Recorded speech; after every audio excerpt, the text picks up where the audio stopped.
Commander Zexthul studied the holographic display with the cold precision that had earned him command of the hegemony's Third Fleet. The tactical readout showed Earth's defenses, primitive kinetic weapons, basic energy shields, and what appeared to be nuclear armaments, laughably antiquated by galactic standards. "Analysis complete, Commander," reported his tactical officer, Lieutenant Vash. "Human resistance capability estimated at 0.3% effectiveness against our forces. Orbital bombardment should conclude within 6 standard cycles." Zexthul's mandibles clicked in satisfaction. The galactic hegemony had conquered 17 civilizations in the past century, each following the same predictable pattern: initial shock, desperate resistance, inevitable surrender. Humans would be no different. "Commence atmospheric entry. Deploy terror protocols. I want their cities broadcasting surrender within..."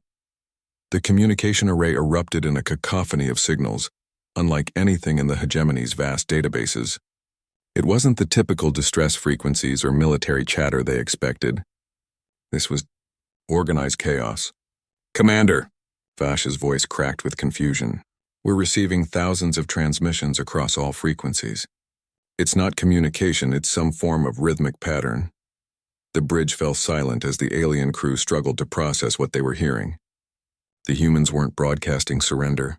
They weren't even broadcasting fear. They were broadcasting music. "Orders, sir?" asked the weapons officer, tentacles hovering uncertainly over the firing controls. Before Zexthul could respond, proximity alarms shrieked across the fleet. From behind Earth's moon emerged a sight that defied every tactical manual in hegemony history. The human fleet was dancing. Ship formations moved in impossible synchronization, weaving between each other in patterns that should have resulted in catastrophic collisions. Yet somehow they flowed like liquid metal, their movements perfectly timed to the music flooding the communication channels. What are they doing?" whispered Navigator Quinn, her 3 eyes wide with bewilderment. The answer came in the form of weapons fire that erupted from the dancing ships with mathematical precision. Plasma bolts and missile salvos traced luminous arcs through space, their trajectories forming geometric patterns that somehow managed to be both beautiful and devastatingly accurate. "Evasive maneuvers," Zexthul barked, but his ship's rigid military formations crumbled under the assault. The hegemony had perfected warfare as a science, disciplined, predictable, efficient. They had never encountered enemies who treated battle as an art form. The human vessels spun and rolled in impossible synchronization, their weapons firing in perfect rhythm to the thunderous orchestral piece, now dominating all frequencies. It was Beethoven's Ninth Symphony, though Zexthul had no way of knowing that humanity had chosen their most triumphant musical achievement to accompany their most desperate hour. "Return fire. All batteries," Zexthul commanded. The hegemony's superior firepower lanced toward the human fleet and missed. The human ships moved like they were part of some cosmic ballet, sliding past incoming fire with movements that seemed to anticipate every shot. Their formation never broke, their rhythm never faltered. "How are they coordinating this?" Vash demanded, frantically working at his console. "There's no tactical network we can detect. No command structure." "The music," breathed Navigator Quinn. "They're using the music as their coordination protocol." The revelation hit the bridge like a physical blow. While every other civilization relied on complex tactical networks that could be jammed or infiltrated, humans had weaponized something the hegemony couldn't even comprehend: artistic expression. The battle raged for 6 hours. The human fleet danced through space to everything from Wagner to dubstep, each piece bringing its own tactical pattern. During Mozart's Requiem, they moved with haunting precision, their shots finding impossible angles.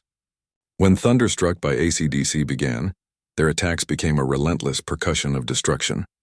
Zexthul watched in growing horror as his numerically superior fleet was systematically dismantled by enemies who fought like they were putting on a performance. Every destroyed human vessel somehow enhanced the symphony rather than diminishing it, their final moments timed perfectly to crescendos and climaxes. "Sir," Vash's voice barely registered above a whisper, "we've lost 40% of the fleet. The humans, they're not just fighting us, they're composing something." The realization crystallized as the final movement began. The remaining human ships moved into a formation that perfectly matched the rising strains of "Also Sprach Zarathustra." Their weapons charged in unison, energy readings climbing beyond anything the hegemony's sensors had recorded. All ships emergency withdrawal. Zexthel screamed, but it was too late. The final chord erupted from both the speakers and the human weapons simultaneously. A perfectly synchronized volley of every remaining human weapon fired as one, creating a light show that painted the void in colors the hegemony had never seen. When the sensors cleared, half of Zexthol's invasion fleet was gone. The communication channels fell silent for exactly 17 seconds, a pause that felt eternal in the vacuum of space.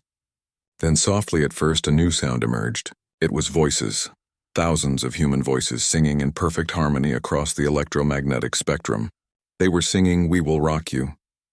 "Commander," Vash whispered. "They want to negotiate." Zexthol stared at the holographic display showing Earth, its blue surface gleaming defiantly in the starlight. In 3 centuries of conquest, no species had ever made the hegemony retreat. No civilization had ever turned warfare into performance art. "Open a channel," he commanded, his voice hollow with defeat and grudging respect. The human response was immediate. "This is Admiral Sarah Chen of the Terran Defense Fleet. We hope you enjoyed the show. Now shall we discuss terms over some coffee and jazz?" For the first time in his military career, Commander Zexthel found himself genuinely curious about the enemy's culture. Perhaps conquest wasn't the only way forward after all.